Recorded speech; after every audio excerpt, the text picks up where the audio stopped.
Cold doesn't exist in space, not the way you understand it. There's no wind to steal your heat, no ice to burn your skin, just you and the void, and a temperature so low it's almost absolute zero. And somehow, impossibly, you'd survive longer in this environment than in the frozen waters of the Arctic Ocean. The reason why is terrifying, and here is a question. If you could break one law of physics for a day, which would it be, and what would you do? Let me know in the comments. I will pin the most creative answer. Now let's begin. Right now, you're surrounded by air molecules, trillions upon trillions of them bouncing around, colliding with your skin, carrying heat away from your body. This is how you experience temperature on Earth. When it's cold outside, those molecules move slower. When it's hot, they move faster. Your body is constantly exchanging heat with the environment through these tiny, invisible messengers. But here's where space breaks all the rules. In the vacuum of space, there are almost no molecules at all. In the regions between stars, you might find just a handful of atoms in an entire cubic meter. That's not just empty, that's almost perfectly, impossibly empty.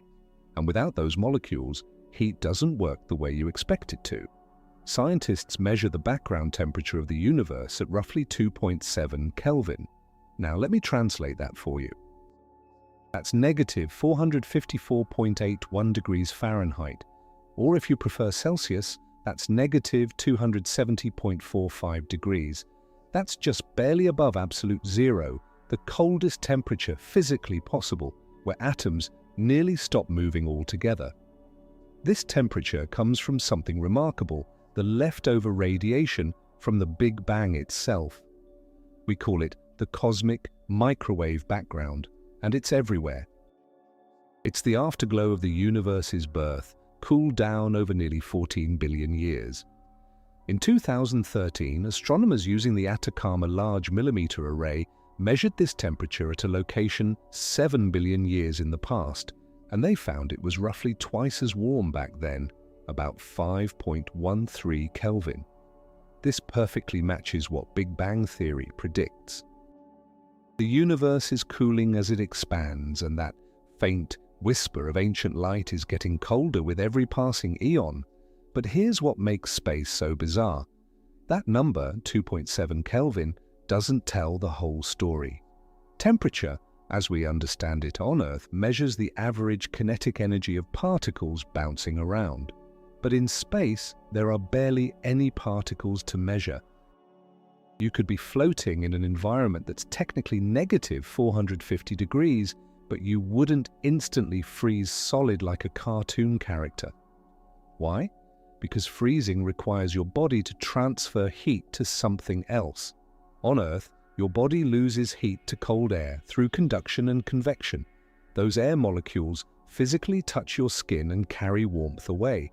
In space, there's nothing to touch. The vacuum is an almost perfect insulator. The only way you lose heat is through radiation, the same way the sun warms your face. And radiation is slow, agonizingly slow. If an astronaut was suddenly exposed to the vacuum without a suit, they wouldn't freeze immediately. Their body would lose heat, yes, but over minutes, not seconds. The real dangers would happen much faster: the lack of oxygen, the expansion of gases in their lungs and bloodstream, the boiling of liquids on their skin. Space doesn't kill you with cold. It kills you with absence. Now let's talk about what happens when you add the sun into the equation, because space isn't uniformly cold, far from it. If you're floating in direct sunlight with no atmosphere to filter or scatter that radiation, one side of your body could be heated to over 250 degrees Fahrenheit. At the same moment, the side of you facing away from the sun, in shadow, could be experiencing temperatures near negative 250 degrees Fahrenheit. That's a 500-degree difference across your body. Astronauts aboard the International Space Station deal with this extreme contrast constantly. The station orbits Earth every 90 minutes, passing from blazing sunlight into total darkness and back again. Without protection, you'd simultaneously bake and freeze. This is why spacesuits are marvels of engineering. They're not just pressure vessels. They're sophisticated thermal regulation systems, balancing heat absorption and radiation to keep an astronaut's body at a stable, survivable temperature. The suits use layers of insulation, reflective materials, and liquid cooling systems to manage this impossible duality. Let's zoom out for a moment and think about what this means for the universe itself. That 2.7 Kelvin background isn't just a random number, it's evidence. It's proof written in light across the entire cosmos that our universe began in an unimaginably hot, dense state and has been expanding and cooling ever since. When astronomers discovered this radiation in 1965, it was one of the most important scientific breakthroughs in history. It confirmed what theorists had predicted. The universe has a temperature, and that temperature tells a story. The cosmic microwave background is the oldest light we can see. It's a snapshot of the universe when it was only 380,000 years old when atoms first formed and light could finally travel freely. Before that moment, the universe was a hot, opaque plasma. After that moment, it became transparent, and that ancient light has been traveling through space ever since, cooling down as the universe expands. And here's something that should fill you with awe. Every single point in space is filled with this radiation. It's not coming from one direction, it's everywhere, all at once. It's the fabric of the cosmos itself, whispering to us about where we came from. When you look up at the night sky, you're seeing stars and galaxies, but between them, in every dark patch, there's this invisible glow. Telescopes tuned to microwave frequencies can see it. In fact, about 1% of the static you used to see on old analog televisions was actually this radiation. You were seeing the echo of the Big Bang in your living room. But why does space need to be so cold for us to study it? This brings us to one of the most incredible machines humanity has ever built, the James Webb Space Telescope. This observatory doesn't orbit Earth like Hubble does. It sits nearly 1 million miles away at a special point called Lagrange Point 2, where the gravitational pulls of the Earth and Sun balance out. Webb's job is to see the first galaxies that formed after the Big Bang, to peer through cosmic dust clouds where stars are being born, and to analyze the atmospheres of distant planets. To do this, it observes in infrared light, which is essentially heat radiation. And here's the problem. If the telescope itself is warm, it would be like trying to see faint stars while standing next to a bonfire. The telescope's own heat would drown out the faint signals from the cosmos. So engineers designed Webb to be cold, really cold. The telescope has a sun shield the size of a tennis court, made of 5 layers of material thinner than a human hair. This shield blocks the heat from the sun, Earth, and Moon, allowing the observatory's instruments to cool down passively to about 90 Kelvin. That's negative 298 degrees Fahrenheit. But one instrument, the mid-infrared instrument called MIRI, needs to be even colder. It has to operate below 7 Kelvin, just a few degrees above absolute zero. To achieve this, Webb carries an electrically powered cryocooler, a sophisticated refrigerator that uses helium gas to pull heat away from MIRI's detectors. In April of 2022, this system successfully cooled MIRI down to 6.4 Kelvin, colder than the background temperature of space itself. Think about that. We built a machine that can make itself colder than the universe. Why go to such extremes? Because at these temperatures, the detectors in MIRI can sense the faintest whispers of infrared light from objects billions of light years away. They can see through dust clouds that visible light can't penetrate. They can detect the heat signatures of forming planets and the chemical compositions of atmospheres on worlds orbiting other stars. This isn't just about taking pretty pictures, this is about answering fundamental questions. How did the first stars ignite? How do planets form? Are we alone in the universe? And to answer those questions, we needed to build something that could survive and operate in conditions colder than anything natural in our solar system. Now, there's something deeply poetic about all of this. We are beings who evolved on a warm planet, covered in liquid water, surrounded by a protective atmosphere. We exist in an incredibly narrow temperature range. A few degrees too hot, and our proteins start to break down. A few degrees too cold, and ice crystals form in our cells. Yet we've used our curiosity and ingenuity to reach out into an environment that's fundamentally hostile to everything we are. We've learned to measure temperatures at the edge of absolute zero. We've built machines that can function in the coldest conditions imaginable. We've decoded the thermal history of the entire universe. And we've done all of this because we looked up at the night sky and asked, what's out there? How cold is it? What can we learn from that cold? Now here's where things get truly mind-bending. Remember that baseline temperature of space I mentioned? 2.7 Kelvin? Well, nature found a way to break that rule, and when scientists discovered it, they had to completely rethink what they thought was possible. 5,000 light-years from Earth, in the constellation Centaurus, there's an object that shouldn't exist according to everything we understand about thermodynamics. It's called the Boomerang Nebula, and it clocks in at approximately 1 Kelvin.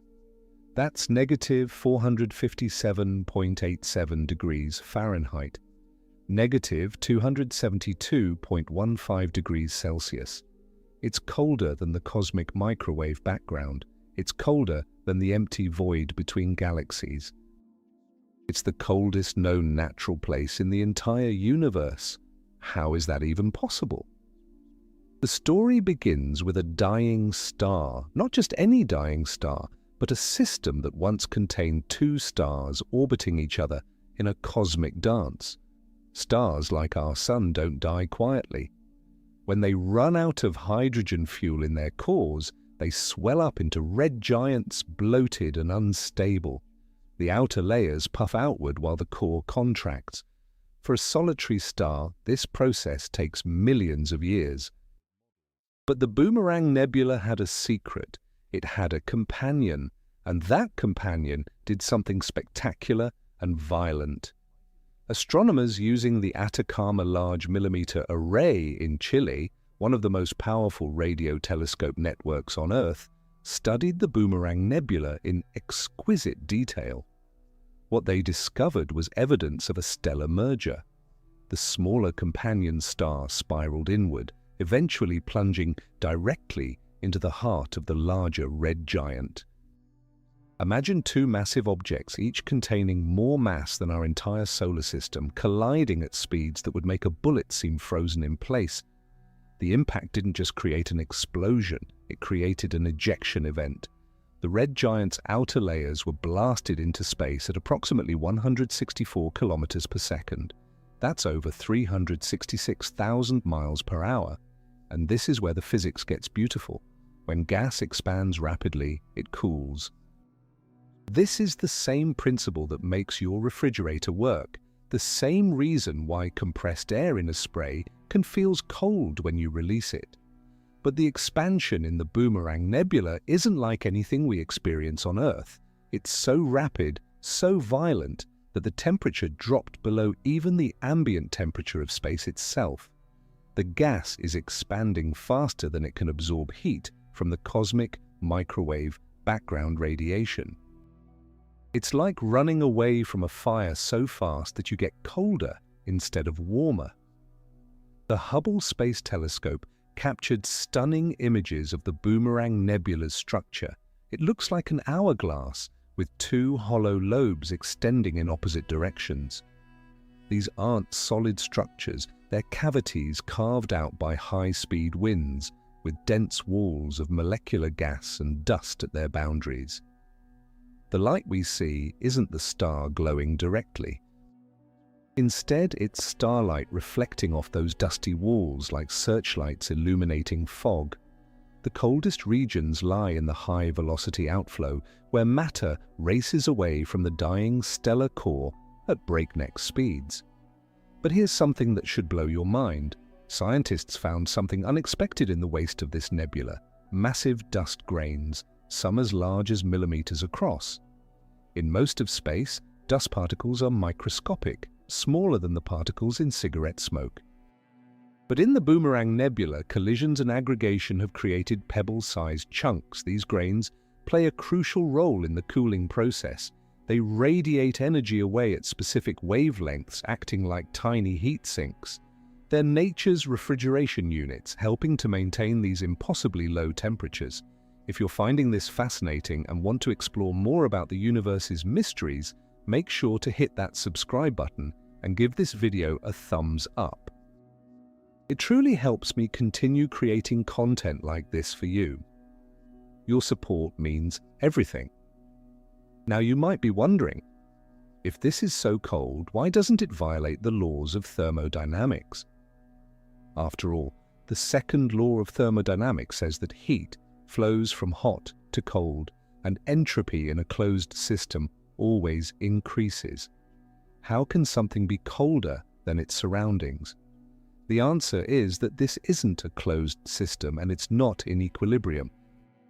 The Boomerang Nebula is actively expanding, actively doing work on its surroundings. It's like a cosmic refrigerator that's turned on and running at full blast. Energy is being converted from one form to another. The kinetic energy of the expanding gas is so enormous that it overwhelms the slow trickle of heat radiation coming in from the cosmic microwave background. But this won't last forever. Already, astronomers have detected regions beyond the ultra-cold zone where temperatures are rising again. The nebula is beginning to absorb radiation from its surroundings. Eventually, perhaps in a few thousand years, the central star will shed its outer layers completely, exposing its hot core. That core will be a white dwarf, a stellar ember still burning at tens of thousands of degrees. Its radiation will illuminate the surrounding gas, transforming the Boomerang Nebula from the coldest place in the universe into a glowing planetary nebula. The deep freeze will end. But for now, for this brief cosmic moment, we have a window into an extreme that pushes the boundaries of physics, and this connects to something profound. The universe is full of these extremes. We have places hotter than the surface of the sun. We have places denser than atomic nuclei. We have places where gravity is so strong that space and time themselves break down. The cosmos doesn't just operate at comfortable, human-friendly conditions. It explores every possible state of matter and energy. And by studying these extremes, we learn the fundamental rules that govern reality itself. Speaking of extremes, if you found the Boomerang Nebula fascinating, you absolutely need to check out my video on why anyone who goes to Mars will never come back. Mars presents its own set of brutal temperature challenges that make colonization far more complicated than most people realize. The link is in the description and on the card above. But let's keep going, because we're about to dive into something even stranger. What happens when you try to reach absolute zero itself? Absolute zero. 0 Kelvin. Negative 459.67 degrees Fahrenheit. Negative 273.15 degrees Celsius. This is the theoretical lowest temperature possible in the universe. At this point, according to classical physics, all molecular motion would cease, atoms would stop vibrating, everything would freeze into perfect stillness. It sounds like a simple concept. Just keep cooling something down until you can't cool it anymore. But nature has other plans, and those plans are encoded in one of the most fundamental principles of physics, the third law of thermodynamics. The third law states that you cannot reach absolute zero in a finite number of steps within a finite amount of time. It's not that we haven't figured out the right technology yet. It's not that we need better refrigerators or more powerful cooling systems. It's that reaching absolute zero is fundamentally, mathematically, physically impossible, and the reasons why reveals some of the deepest truths about how the universe works. Let's start with quantum mechanics. In the early 20th century, physicists discovered that the universe doesn't operate like clockwork at small scales. Instead, it's inherently uncertain. There's a principle discovered by Werner Heisenberg that says you cannot simultaneously know both the exact position and the exact momentum of a particle. The more precisely you know one, the less precisely you can know the other. This isn't a limitation of our measuring tools, it's a fundamental property of reality itself. And it has profound implications for temperature. Temperature is related to the motion of particles. When something is hot, its particles are moving fast and randomly. When something is cold, they're moving slowly. At absolute zero, you might think particles would stop moving entirely, but if they did, we would know both their position exactly here and their momentum exactly zero. And that would violate the Heisenberg uncertainty principle.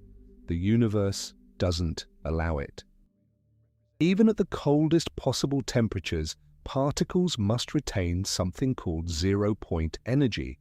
They must still vibrate, still move, still possess a tiny amount of kinetic energy that can never be removed. Absolute zero isn't a state of perfect stillness. It's a state of minimum possible energy, and that minimum is not zero. But there's another reason you can't reach absolute zero, and this one comes from thermodynamics itself. Every time you cool something down, you have to remove energy from it. That energy has to go somewhere. In a refrigerator, you pump heat from the cold interior to the warm exterior. This requires work, and that work generates its own heat. The colder you make something, the more energy you need to extract to drop the temperature further. And here's the kicker: as you approach absolute zero, the amount of energy you need to extract approaches infinity. It's like climbing a mountain that gets steeper and steeper the higher you go, until eventually the slope becomes vertical and then curves backward. You can get closer and closer, but you can never quite reach the summit. Scientists have gotten incredibly close, though. In laboratories around the world, researchers use techniques like laser cooling and evaporative cooling to bring tiny samples of matter down to billionths of a degree above absolute zero.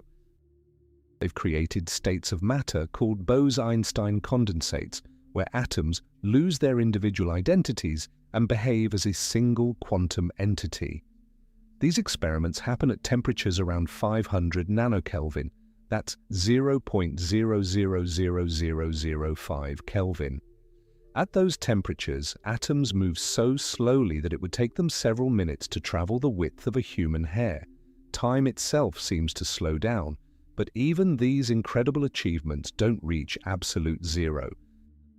They can't. Each step closer requires exponentially more resources, more energy, more time. It's an asymptotic approach, forever getting nearer but never arriving. And this isn't just academic curiosity. Understanding these temperature limits helps us design better quantum computers, more sensitive detectors, and more precise scientific instruments. It helps us understand how information can be erased, which connects to fundamental questions about entropy and the arrow of time. There's something beautifully humbling about this. Humans have achieved so much. We've split the atom, mapped the human genome, sent probes to the edge of the solar system, but we cannot reach absolute zero. The universe has drawn a line and said, this far, no farther. And that line isn't arbitrary, it's woven into the fabric of reality itself, into the quantum nature of matter and the laws of thermodynamics. It reminds us that for all our cleverness, we are still bound by rules we didn't create and cannot change. Now let's bring this back to space. Remember how I said space has an average temperature of 2.7 Kelvin? That's already remarkably close to absolute zero. The universe naturally sits near the coldest possible temperature. But it will get colder. As the universe continues to expand, the cosmic microwave background will continue to redshift, stretching to longer and longer wavelengths carrying less and less energy. In a trillion years, the background temperature might be a fraction of a Kelvin. In 100 trillion years, even colder. The universe is a slowly cooling system, gradually approaching but never quite reaching thermal equilibrium at absolute zero. This leads to something called the heat death of the universe, one of the possible end scenarios for our cosmos. As stars burn out and galaxies drift apart, as black holes evaporate through Hawking radiation and the last particles decay, the universe will become a cold, dark, nearly empty void. Temperature differences will vanish, no energy will flow, no work will be done. Time will become meaningless because nothing will change. This won't happen for countless eons, far longer than the current age of the universe. But it's where the arrow of entropy points. The universe began hot and dense. It will end cold and diffuse. Yet even in this far future, absolute zero will remain unreachable. Those last few particles, scattered across unimaginable distances, will still possess their zero-point energy. They'll still vibrate with quantum uncertainty. The universe will asymptotically approach its final state, but never quite arrive. There's something oddly comforting about that. Even in death, the cosmos maintains a spark of motion, a whisper of energy, a refusal to truly freeze into perfect stillness. Let's talk about what cold actually means at the human level, because understanding the cosmic scale of temperature helps us appreciate just how narrow our survival window really is. You and I exist in a thermal Goldilocks zone that's almost absurdly specific. Your body maintains an internal temperature of approximately 98.6 degrees Fahrenheit or 37 degrees Celsius. Drop that by just a few degrees and you start experiencing hypothermia. Drop it by 10 degrees and you lose consciousness. Drop it by 20 degrees and you die. Rise it by just 5 degrees and you have a dangerous fever. Rise it by 10 degrees and your proteins begin to denature, your enzymes stop working, and your cells start to die. We exist in a range of maybe 20 degrees Fahrenheit where everything works properly. Outside that window, we're in serious trouble. Now compare that to the temperature range of the universe. From the coldest natural place, the Boomerang Nebula at 1 Kelvin, to the hottest places we know about, the cores of colliding neutron stars that can reach trillions of degrees, the temperature range of the cosmos spans something like 15 orders of magnitude. That's a 1 followed by 15 zeros. And we, fragile biological machines that we are, need things to be just right within a tiny sliver of that range. It's like needing the volume on a speaker to be set between 54.3 and 54.5%. Any lower and you can't hear it, any higher and it damages your ears. We are incredibly, almost absurdly delicate. And yet, despite this fragility, we've figured out how to survive in environments that should kill us instantly. Spacesuits are essentially miniature life support systems that create a bubble of Earth-like conditions around an astronaut's body. They maintain pressure so your blood doesn't boil. They provide oxygen so you can breathe. And critically, they manage temperature in the face of those extreme swings between sunlight and shadow. The suits used for spacewalks outside the International Space Station use a system of water cooling tubes woven into an undergarment. Warm water circulates close to the astronaut's skin, absorbs body heat, then flows through a sublimator that vents that heat into space. It's an elegant solution to an impossible problem. How do you stay comfortable when one side of you is being baked at 250 degrees and the other side is being frozen at negative 250 degrees? But the engineering challenges go deeper than just spacewalks. Consider the International Space Station itself. This massive structure about the size of a football field orbits Earth 16 times a day. Every 90 minutes it transitions from blazing sunlight to the shadow of Earth and back again. The temperature swings are brutal and constant. The sun-facing side can heat up to over 250 degrees Fahrenheit. The shadow side can drop to negative 250 degrees. Without thermal management, the station would tear itself apart from thermal expansion and contraction.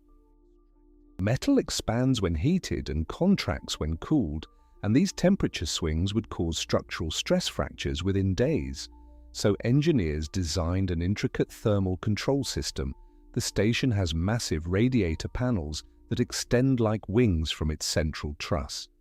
These radiators are coated with special materials that reflect sunlight but radiate heat in the infrared spectrum.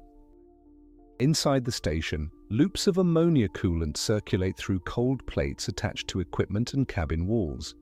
This ammonia absorbs waste heat from electronics, life support systems, and the astronauts themselves, then carries that heat out to the radiators where it's vented into space. The system is so sophisticated that controllers on the ground can rotate the station or angle the radiators to maintain optimal temperatures throughout the structure.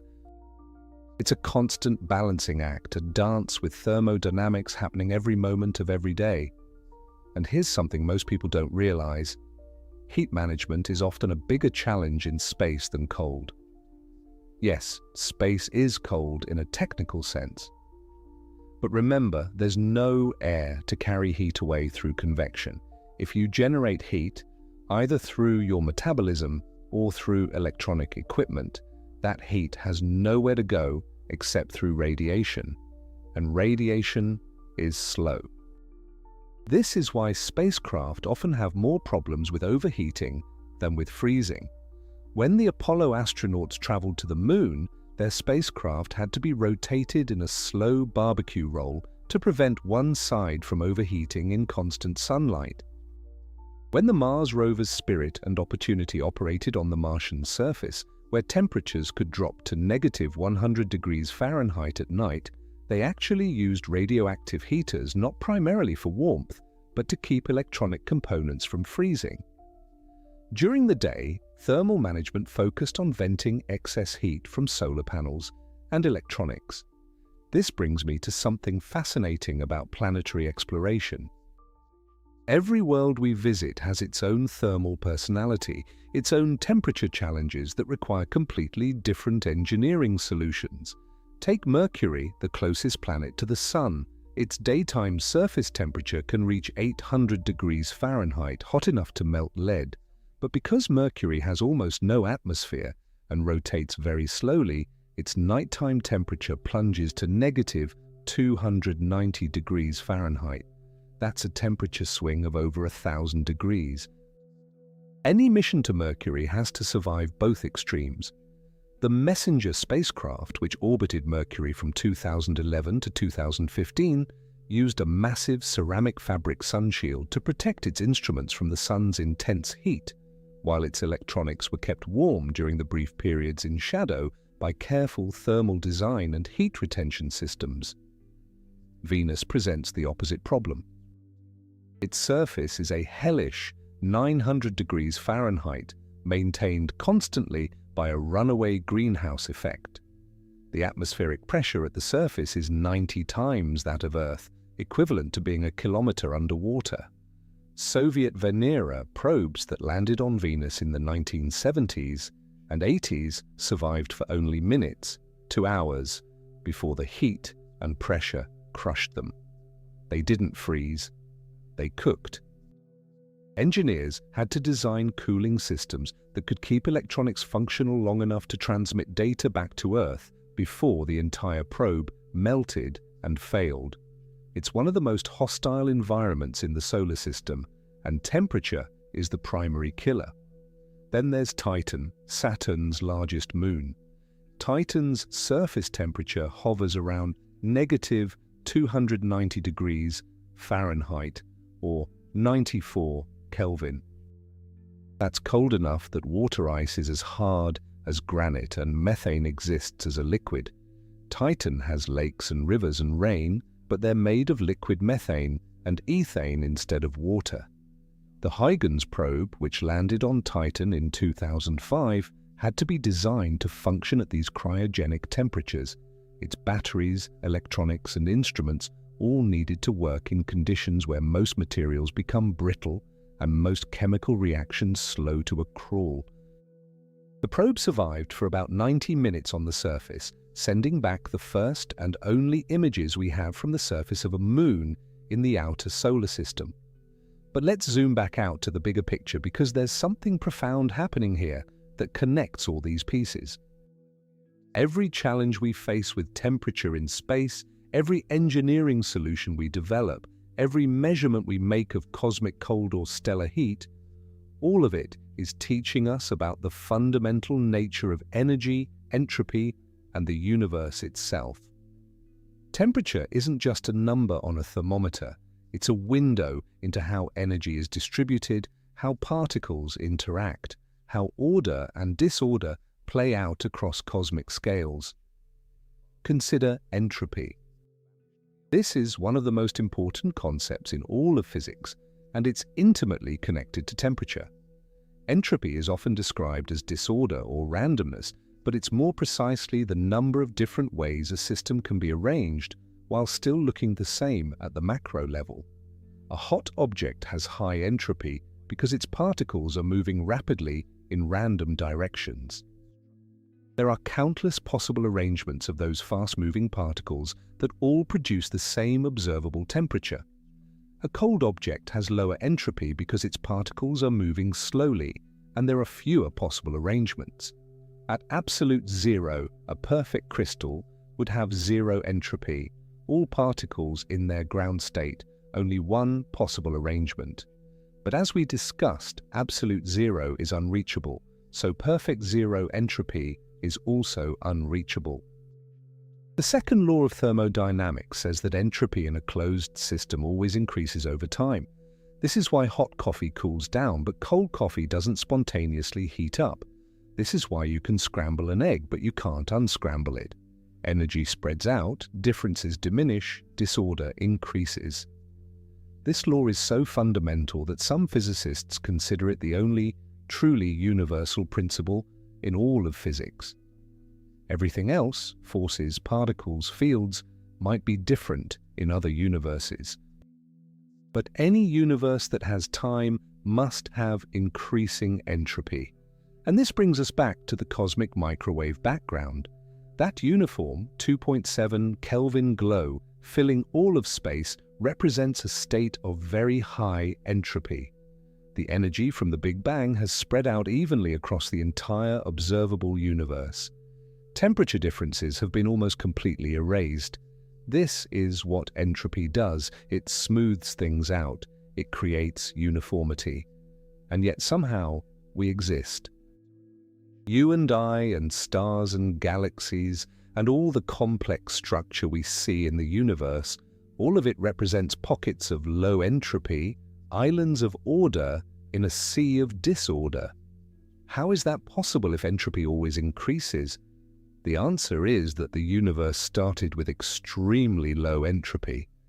The Big Bang wasn't just hot and dense, it was also incredibly, almost impossibly, ordered. All the energy and matter were packed together in a very specific initial state. And as the universe expanded, that low entropy beginning allowed complexity to emerge. Gravity pulled matter into clumps, forming the first stars. Those stars fused elements and exploded, creating heavier atoms. Those atoms collected into planets. On at least one planet, chemistry became complex enough to create life. And here we are, conscious beings pondering the thermal history of the cosmos. All of this was possible because the universe began in a highly improbable, low-entropy state. And all of it is temporary. Entropy is still increasing. The universe is still marching toward that eventual heat death, that final state of maximum entropy and minimum temperature difference. But here's what fills me with wonder. We get to exist during the interesting part. We live in an era when stars still burn, when galaxies still collide, when temperature differences drive weather and ocean currents and the chemistry of life.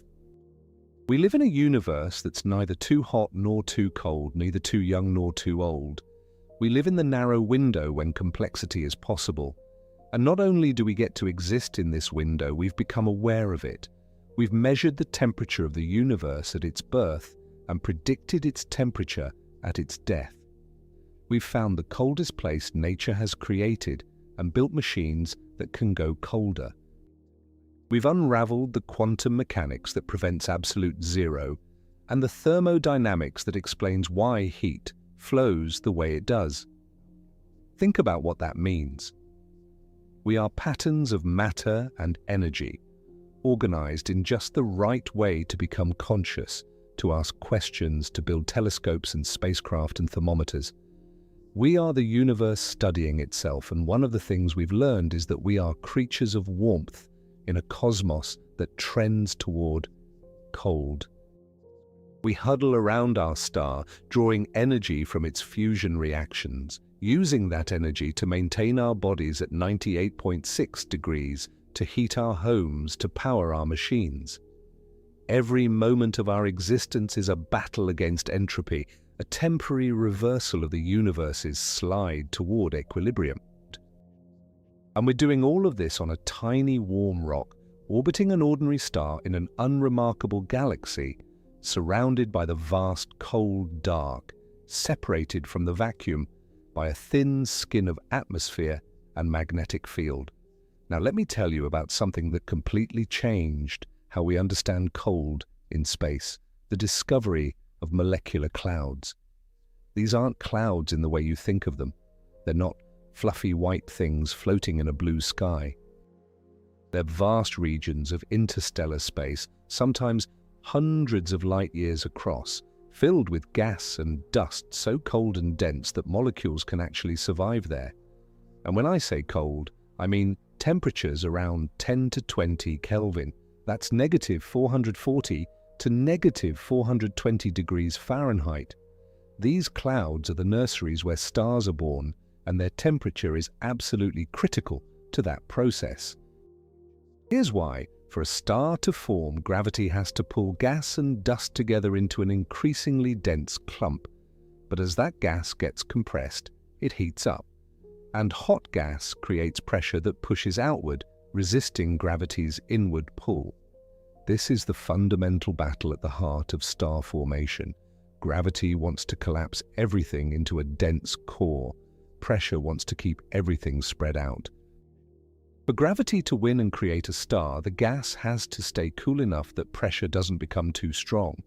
And the way gas cools in space is by radiating energy away through molecular emission lines.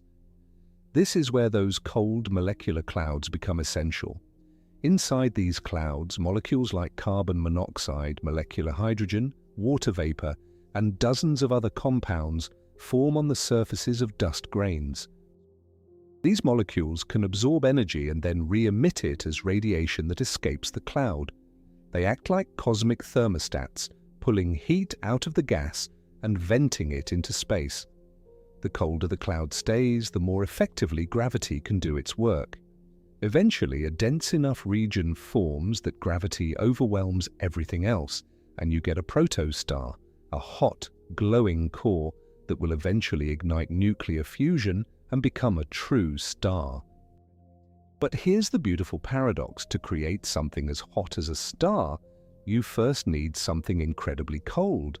The coldest molecular clouds are the most efficient star factories.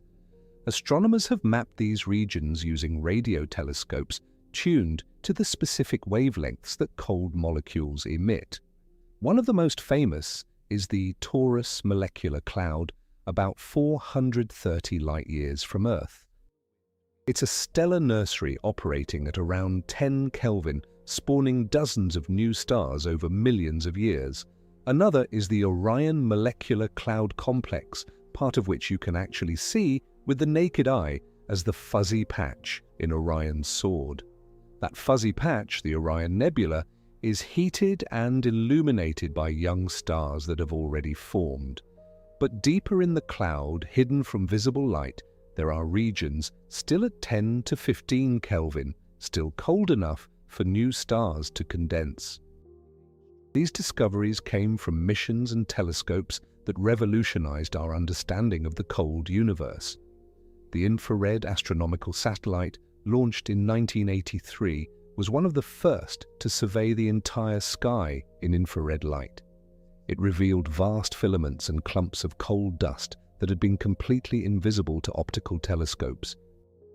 The Spitzer Space Telescope, which operated from 2003 to 2020, pushed this even further, mapping star-forming regions in incredible detail. And now the James Webb Space Telescope is taking it to the next level, peering into the densest, coldest cores where the very first stages of star formation are happening. What Webb is showing us is astonishing. It can see through the dust that blocks visible light and reveal protostars still gathering mass, still growing. It can detect icy molecules coating dust grains at temperatures just a few degrees above absolute zero. It can watch as jets of material shoot out from forming stars, powered by magnetic fields and angular momentum. These observations are teaching us that star formation is messier, more chaotic, and more fascinating than we ever imagined. It's not a smooth, gentle process. It's turbulent and violent, with shock waves and stellar winds and radiation all competing with gravity. And through it all, temperature plays a critical role in determining what happens. But molecular clouds aren't just cold, they're also dark. Really, truly dark in ways that are hard to comprehend if you've spent your whole life on Earth. Even the darkest night on our planet, far from city lights, is filled with starlight, moonlight, and the faint glow of our atmosphere. But deep inside a molecular cloud, there is no light. Dust blocks everything. If you were somehow floating in the heart of one of these clouds, protected from the vacuum and the cold, just floating there in the darkness, you wouldn't see your hand in front of your face. You wouldn't see anything. It would be absolute, complete blackness. The only light would be the faint infrared glow from the dust itself, invisible to human eyes. You'd be suspended in a darkness so profound that it's almost impossible to imagine. And in that darkness, chemistry happens. The surfaces of dust grains, cooled to 10 or 15 Kelvin, become sites for molecular assembly. Hydrogen atoms drift through space and stick to grain surfaces. They slide around on the grain's icy coating until they meet another hydrogen atom. They bond, forming molecular hydrogen. This simple molecule is the most abundant in the universe, but it can only form efficiently on cold surfaces. In the gas phase, at higher temperatures, hydrogen atoms bounce off each other before they can bond. But on a cold grain surface, they stick long enough to find each other and link up. This process extends to more complex molecules. Water forms when oxygen atoms meet hydrogen on grain surfaces. Methanol forms, ammonia forms, even amino acids, the building blocks of proteins, have been detected in molecular clouds. These are the raw materials for life, assembled in some of the coldest places in the universe. There's something deeply poetic about that. Life requires warmth to thrive, but the molecules that make life possible are forged in extreme cold on dust grains floating in the dark between stars. Now let's talk about what happens when you take cold molecular gas and compress it, not to form a star, but to form a planet. This is where things get even more interesting. Planets form in the disks of gas and dust that surround young stars. These protoplanetary disks are thermal gradients. Close to the star, temperatures can reach hundreds or even thousands of degrees. Far from the star, temperatures drop to tens of Kelvin or colder. And this temperature gradient determines what kinds of planets can form where. Close to the star, it's too hot for ice to exist. Only rocky materials, silicates, metals, can condense into solid grains. This is why the inner solar system has small, rocky planets like Earth and Mars. But farther out, beyond what's called the frost line or snow line, water ice can condense, and ice is abundant. There's far more oxygen in the universe than there is silicon or iron, and most of that oxygen is locked up in water. So beyond the frost line, protoplanets can gather huge amounts of icy material. They grow big. And when they get big enough, their gravity becomes strong enough to hold on to gas, hydrogen and helium, and you get a gas giant like Jupiter or Saturn. This temperature-driven process explains the architecture of planetary systems. The Kepler Space Telescope, which operated from 2009 to 2018, discovered thousands of exoplanets around other stars. Many of these systems look different from ours. Some have hot Jupiters, gas giants orbiting incredibly close to their stars, roasting at thousands of degrees. These planets probably formed farther out beyond their system's frost line and then migrated inward over millions of years. Others have super-Earths, rocky planets larger than Earth but smaller than Neptune, orbiting in the habitable zone where temperatures allow liquid water to exist on the surface. And this brings us to one of the most important questions in all of science. Where else in the universe could life exist? Temperature is the key factor. Too hot, and water boils away. Too cold, and it freezes solid. Life, as we know it, requires liquid water, and liquid water requires a very specific temperature range. On Earth, that range extends from 0 degrees Celsius, the freezing point of water, to 100 degrees Celsius, the boiling point at sea level pressure. In reality, life can survive in slightly wider ranges. Extremophile bacteria live in boiling hot springs and in supercooled Antarctic lakes, but the basic principle holds. Life needs warmth, but not too much warmth. Astronomers define something called the habitable zone, sometimes called the Goldilocks zone, around every star. This is the range of distances where a planet could have surface temperatures that allow liquid water. For a star like our Sun, the habitable zone extends from about 0.9 to 1.5 astronomical units, roughly from Venus's orbit to Mars's orbit. Earth sits right in the middle.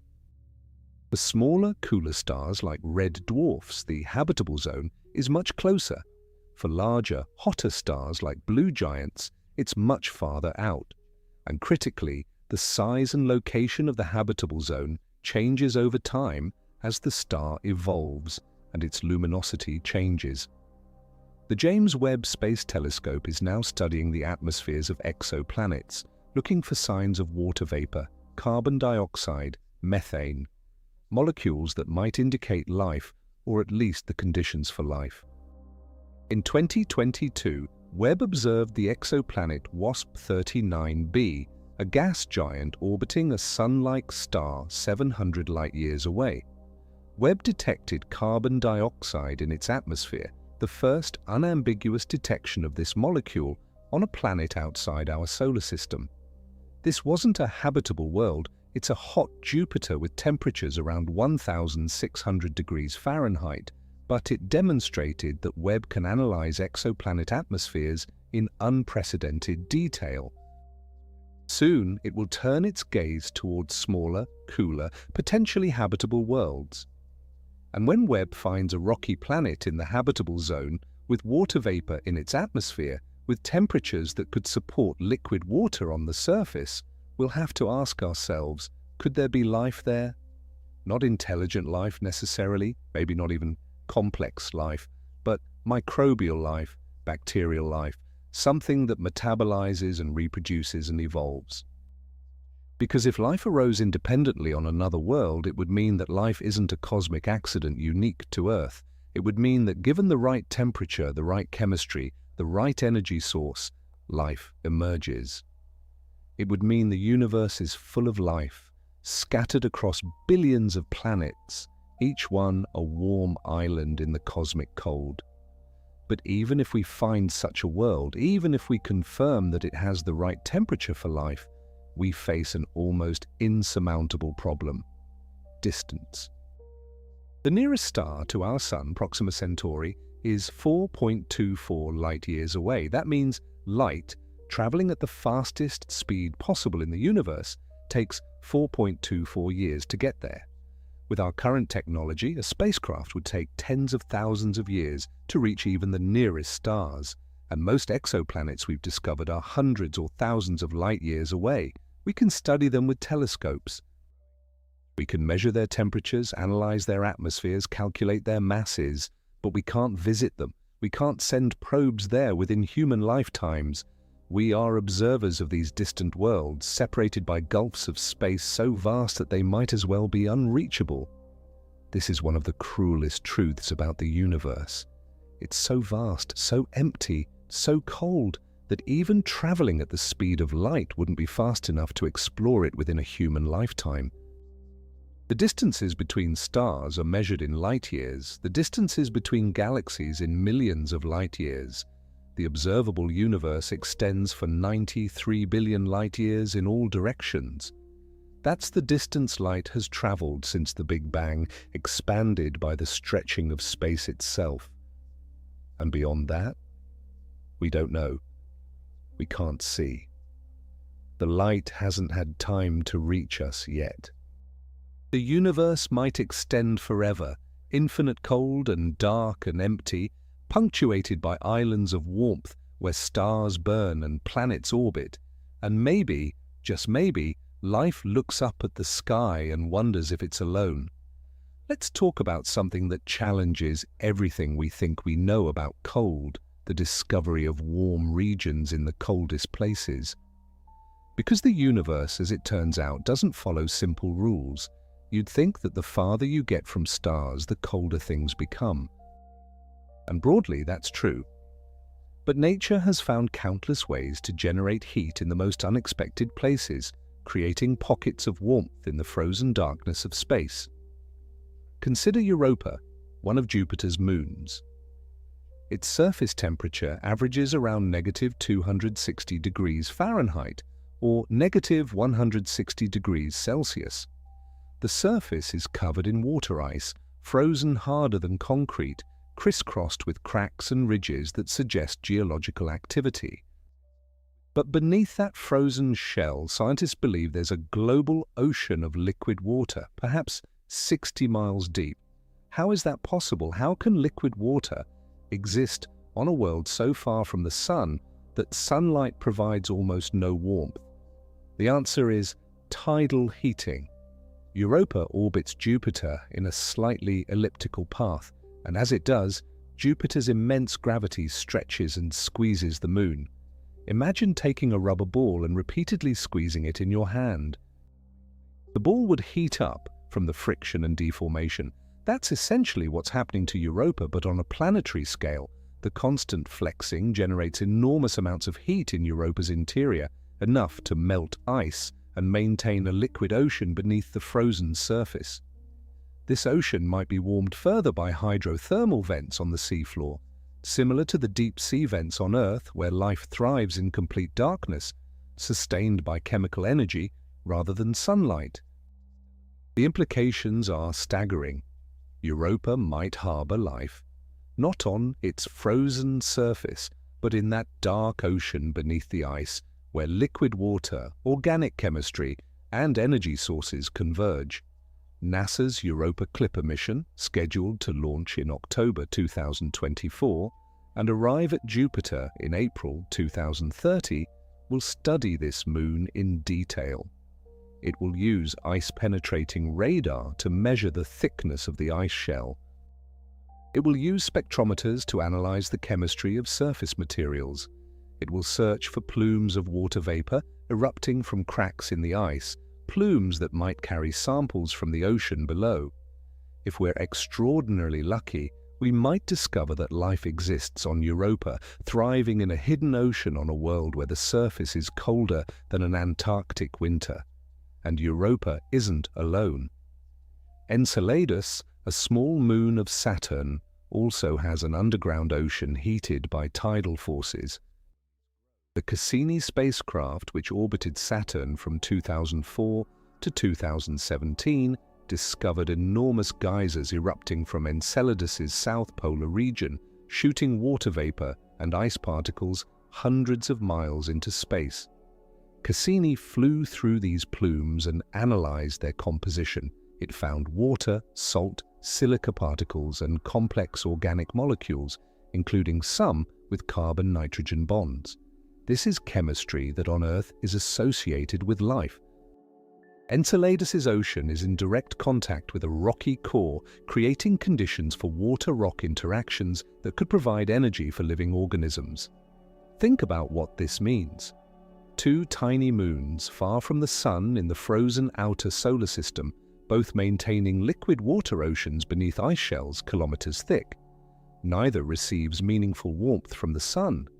Instead, they're heated by gravity, by the tidal forces exerted by their giant parent planets. This completely changes how we think about habitable zones. Well, we used to think you needed to orbit within a certain distance from a star to have liquid water. But Europa and Enceladus prove that you can have habitable conditions even in the coldest reaches of a solar system, as long as you have the right combination of gravity, orbital mechanics, and planetary composition. There are other moons that might have subsurface oceans. Ganymede, another moon of Jupiter, and the largest moon in the solar system, probably has a saltwater ocean beneath its icy crust. Callisto, Jupiter's second largest moon, might have one too. Titan, Saturn's largest moon, has lakes of liquid methane on its surface and possibly a water ocean deep underground. Triton, Neptune's largest moon, shows signs of cryovolcanism, ice volcanoes that erupt liquid water and ammonia instead of molten rock.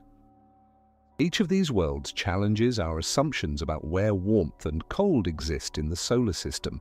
But let's go even further. Let's talk about interstellar space, the vast regions between stars where temperatures hover around 2.7 Kelvin, and you'd think nothing could possibly be warm. Yet even here we find exceptions. When massive stars explode as supernovae, they heat the surrounding gas to millions of degrees. These supernova remnants glow brightly in X-rays for thousands of years after the explosion. The Crab Nebula, the remnant of a supernova observed by Chinese astronomers in the year 1054, still has gas at temperatures exceeding 10 million Kelvin. That's hotter than the core of the Sun, existing in a region of space that's otherwise nearly at absolute zero. Similarly, the gas between galaxies, the intergalactic medium, is incredibly sparse, just a few atoms per cubic meter, but it's hot. Observations from X-ray telescopes like Chandra and XMM Newton have revealed that this gas can reach temperatures of millions of degrees Kelvin. Why? Because galaxies don't sit still. They move through space, they collide, they merge. When two galaxy clusters collide, the gas between them compresses and heats up, creating enormous shock waves that span millions of light years. These collisions are the most energetic events in the universe since the Big Bang itself, and they heat the intergalactic medium to temperatures that seem absurd in the context of the cosmic background radiation. There's a beautiful irony here. The universe as a whole is cold, sitting at 2.7 Kelvin, but embedded within that cold are structures at every possible temperature. Stellar cores at 15 million Kelvin, planetary surfaces at 300 Kelvin. Interstellar clouds at 10 Kelvin, supernova remnants at 10 million Kelvin. The universe is not uniformly cold. It's a tapestry of temperatures, each one telling a story about the physics happening at that location. And here's where we connect this back to humanity's place in the cosmos. We live on a planet with an average surface temperature of about 59 degrees Fahrenheit or 15 degrees Celsius. That's roughly 288 Kelvin. We're not in the coldest place or the hottest place. We're in a moderate, comfortable zone that allows liquid water to exist on the surface.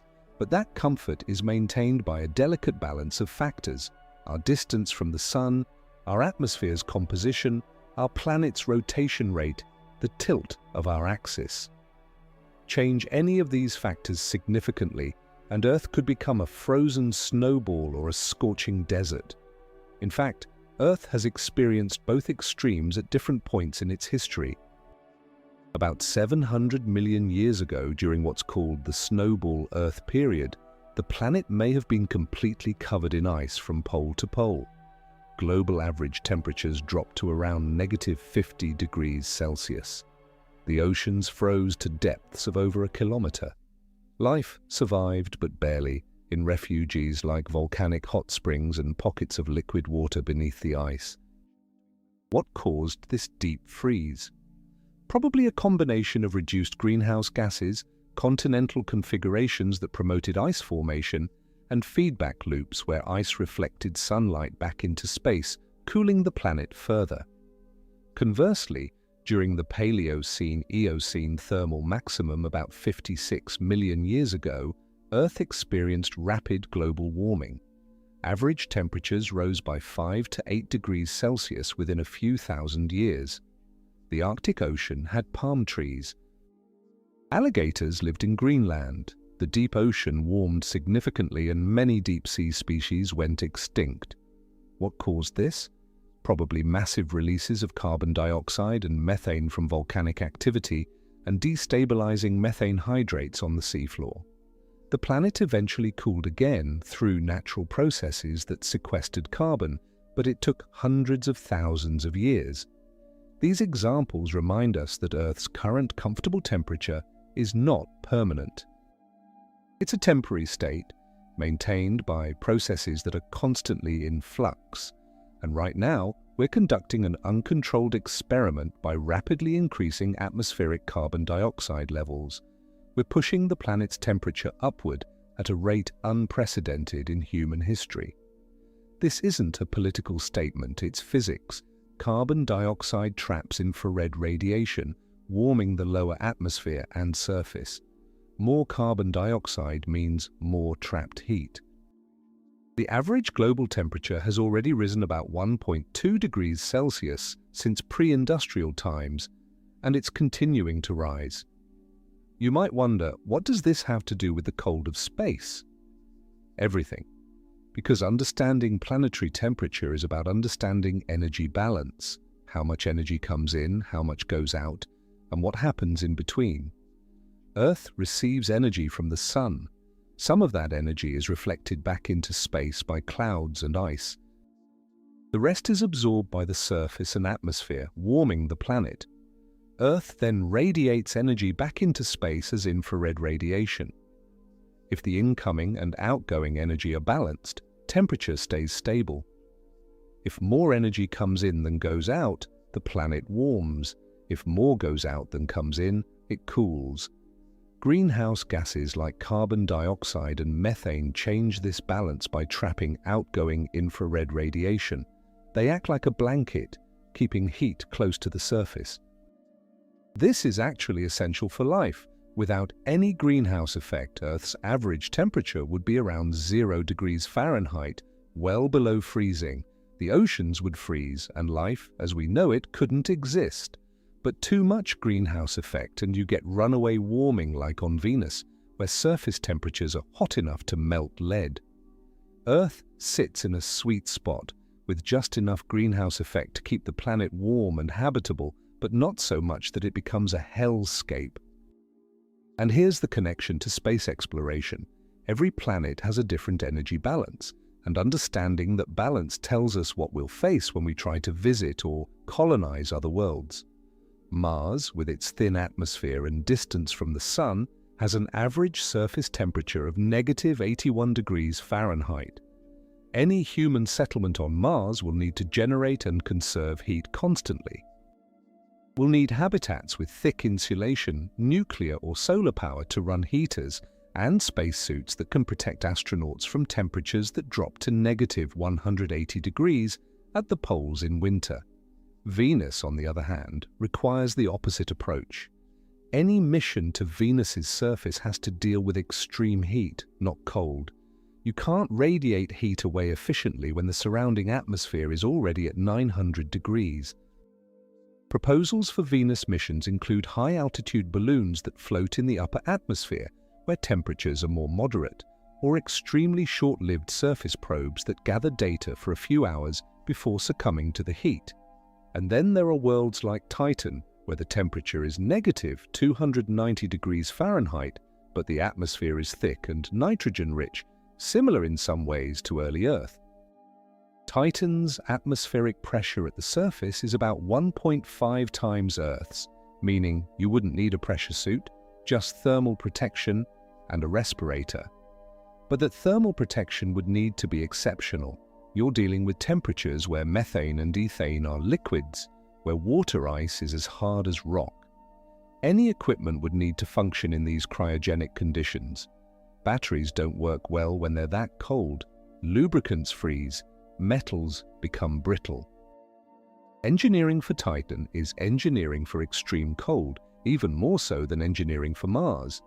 Each world presents its own thermal puzzle, and solving those puzzles requires understanding the fundamental physics of heat transfer, energy balance, and thermodynamics. We can't just show up on another planet and expect to survive. We have to study, plan, design, test, and adapt. We have to respect the environments we're entering, because those environments are not designed for us. They're the result of billions of years of physics and chemistry operating according to laws that don't care about human comfort or survival. Now I want to take you somewhere truly strange, the edge of what we understand about temperature itself. Because once you start pushing into the extreme corners of physics, temperature stops being a simple concept. It becomes something weird, something that challenges our intuitions and forces us to rethink what we mean by hot and cold. Let's start with negative temperature. Yes, you heard that right. Not negative on the Celsius or Fahrenheit scale. We deal with those all the time. I'm talking about negative Kelvin, negative absolute temperature. This sounds impossible. How can something be colder than absolute zero? The answer is that it can't. Negative temperature isn't colder than absolute zero. It's actually hotter than infinite temperature. Let me explain. Temperature, at a fundamental level, is related to how energy is distributed among the possible states of a system. In normal matter, when you add energy, particles move to higher energy states, and there are always more high-energy states available. The relationship between energy and entropy is positive. Add more energy, and entropy increases. But in certain exotic systems, you can create a situation where adding energy actually decreases the number of available states.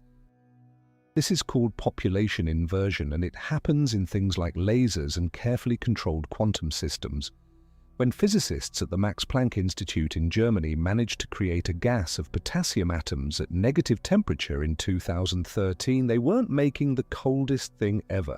They were making something incredibly hot, in a very specific thermodynamic sense. These atoms were in a state where they had more particles in high-energy states than in low-energy states, which is the opposite of what normally happens. The temperature scale wraps around. It goes from positive values up toward positive infinity, then jumps to negative infinity and comes back down toward negative values approaching zero. Negative temperatures are hotter than any positive temperature. This isn't just theoretical curiosity. Understanding negative temperature helps us understand fundamental limits of thermodynamics, and it has practical applications in quantum computing and precision measurement. But it also reveals something profound. Temperature is not a simple ladder going up and down. It's a more complex concept tied to energy distribution and entropy in ways that aren't always intuitive. Now let's talk about the opposite extreme, the Planck temperature. This is the highest temperature that has any meaning in physics, and it's approximately 1.417 times 10 to the 32 Kelvin. That's a 1 followed by 32 zeros. It's so hot that it's almost meaningless to describe in normal terms. For comparison, the core of the Sun is about 15 million Kelvin. The core of a supernova is about 100 billion Kelvin.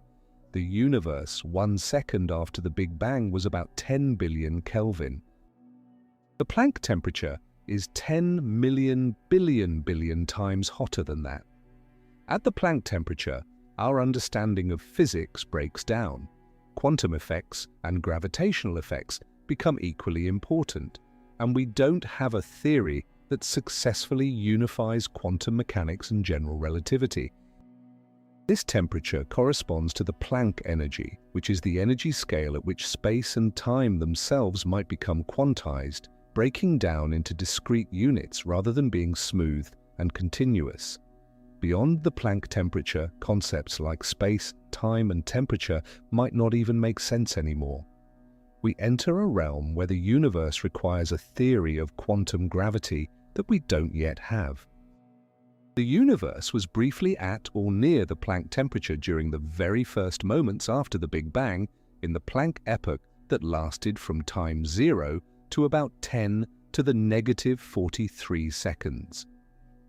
That's 0.000 with 42 more zeros, 1 seconds. During this unimaginably brief period, the universe was so hot and dense that the four fundamental forces, gravity, electromagnetism, the strong nuclear force, and the weak nuclear force, were unified into a single force. As the universe expanded and cooled, these forces separated one by one into the distinct interactions we observe today. We can't observe the Planck epoch directly. We can't recreate Planck-scale energies in our particle accelerators. It would require concentrating more energy than exists in multiple stars into a space smaller than an atom. But we can see its consequences. The cosmic microwave background radiation carries the imprint of quantum fluctuations from that early universe, stretched out by inflation to cosmic scales. The distribution of galaxies across the universe traces back to tiny density variations in that primordial hot soup. We are living in the aftermath of the Planck epoch, studying its echoes billions of years later. And this brings me to something truly beautiful. The thermal history of the universe is also the story of structure formation. In the beginning, everything was unimaginably hot and uniform. As the universe expanded and cooled, differences started to emerge. First, the fundamental forces separated. Then quarks combined into protons and neutrons. Then nuclei formed. Then atoms formed when the universe cooled enough for electrons to bind to nuclei. This happened about 380,000 years after the Big Bang, when the temperature dropped to about 3,000 Kelvin. Before this moment, the universe was opaque, filled with a hot plasma where photons constantly scattered off free electrons. After this moment, photons could travel freely, and the universe became transparent. Those photons have been traveling through space ever since, cooling as the universe expands until today they form the cosmic microwave background at 2.7 Kelvin. But temperature didn't just decrease uniformly. Tiny variations in density, 1 part in 100,000, meant that some regions were slightly denser than others. Gravity amplified these variations. Denser regions pulled in more matter, becoming denser still. Eventually, they collapsed under their own gravity, heating up as gravitational potential energy converted to kinetic energy. The first stars formed about 100 to 200 million years after the Big Bang, igniting nuclear fusion in their cores and lighting up the universe for the first time since the cooling after the Big Bang. These were massive, short-lived stars, burning bright and hot, and dying in spectacular supernova explosions that seeded space with heavy elements. Each generation of stars has followed this pattern. Cold clouds collapse, heat up, ignite, burn, and eventually die, returning material to space where it cools again and becomes part of the next generation. This cycle has been running for over 13 billion years, creating the chemical diversity we see today. Every atom in your body heavier than hydrogen was forged in the core of a star or in a supernova explosion. You are literally made of stardust, assembled from materials that were once heated to millions of degrees and then cooled in the depths of space. And here's where I want to zoom all the way back out to the big picture. The universe is a story of cooling punctuated by islands of heat. The overall trend is toward lower temperatures, greater disorder, higher entropy. But within that trend, local decreases in entropy create structure, stars, planets, life. These are temporary violations of the second law of thermodynamics, possible only because the universe as a whole is still far from equilibrium. The Sun is much hotter than Earth, and Earth is much hotter than the surrounding space. This temperature difference allows energy to flow, and that energy flow enables complexity. Life is a perfect example. Your body maintains itself at a higher level of organization than the surrounding environment by constantly consuming energy and expelling waste heat. You eat food which contains stored chemical energy from sunlight captured by plants. Your cells break down that food, extracting energy to build proteins, pump ions across membranes, fire neurons, and contract muscles. And in the process, you generate heat, about 100 watts worth, which you radiate into the environment. You're a localized entropy-reducing machine, powered by the entropy-increasing process of nuclear fusion happening in the Sun 93 million miles away. This won't last forever. Eventually, all the stars will burn out, the universe will expand so much that galaxies will be separated by such vast distances that they can no longer see each other. Black holes will evaporate through Hawking radiation, a process so slow that it takes something like 10 to the 100 years for a solar mass black hole to completely evaporate. After that, nothing but photons and perhaps some exotic particles, all separated by truly cosmic distances, all at temperatures asymptotically approaching absolute zero. No stars, no planets, no life, no warmth. Just an endless, cold, dark, nearly empty void where time loses meaning because nothing changes anymore. This is called the heat death of the universe, and it's one of the possible ultimate fates of our cosmos. It's not heat in the sense of high temperature. It's heat in the thermodynamic sense, maximum entropy, where energy is distributed so evenly that no more work can be done, no more structure can form, nothing can happen. It's the end point of that second law of thermodynamics, the final state toward which everything is trending, but we're nowhere near that state yet. We live in the stelliferous era, the age of stars, which will last for trillions of years. We exist in a universe young enough and structured enough to support complexity, warmth, and life. We're experiencing the universe during its most interesting period, and we have the intelligence to recognize that fact, to study it, to appreciate it. There's something almost sacred about that realization. Out of the cooling aftermath of the Big Bang, out of the random quantum fluctuations in the first fraction of a second, out of the slow gravitational collapse of gas clouds, out of billions of years of stellar evolution and planetary formation and chemical complexity, consciousness emerged. And that consciousness can look out at the cosmic microwave background, measure its temperature to extraordinary precision, trace its origins back to the first moments of the universe, and understand that we are part of a vast cosmic story of cooling and complexity. Every time you feel cold, remember you're experiencing a fundamental force of the universe. Heat flows from hot to cold, entropy increases, and eventually everything cools down. But you right now are a warm, organized, complex system existing in temporary defiance of that trend. You're a spark of warmth and consciousness in a universe that's slowly going dark. And in a very real sense, you and I and every living thing on Earth are here to witness the universe while it's still interesting, still structured, still full of temperature differences that make complexity possible.